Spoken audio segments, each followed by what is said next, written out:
Series 12. 1. Are the courts an enemy to justice? For more and more people, the courts are a major roadblock to justice.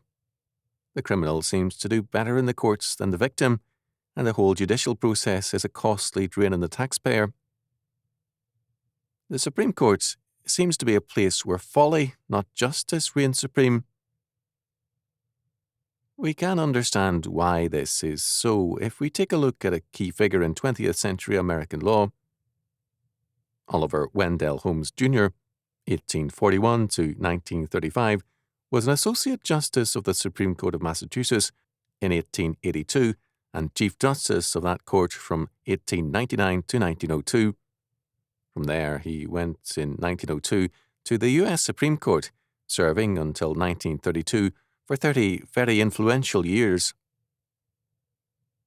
The relativism and cynicism of Holmes can be summed up by his famous statement, "I am not here to do justice. I am here to play the game according to the rules." For Holmes, justice as something absolute and true did not exist. The law, for him, simply reflected the will of the majority of the people. This Holmesian attitude was summed up by a prominent criminal lawyer in these words, "What the hell is justice?" This is our problem.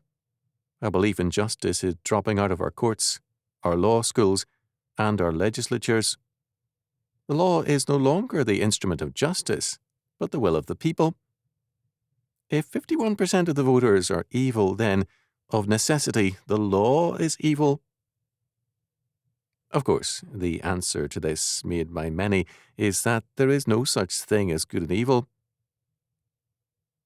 An American philosopher, Walter Kaufman, called for a social order beyond guilt and justice. For him, the ideas of guilt and justice were simply hangovers from the belief in God and should be abandoned. If the law is only a game, as Holmes said, it is a very expensive game played with human lives. For those of us who pay the price as the victims of injustice, it is infuriating to hear justice reduced to a game where court officials and lawyers play with our lives and professions. The law and the courts as a game are destructive of both freedom and justice.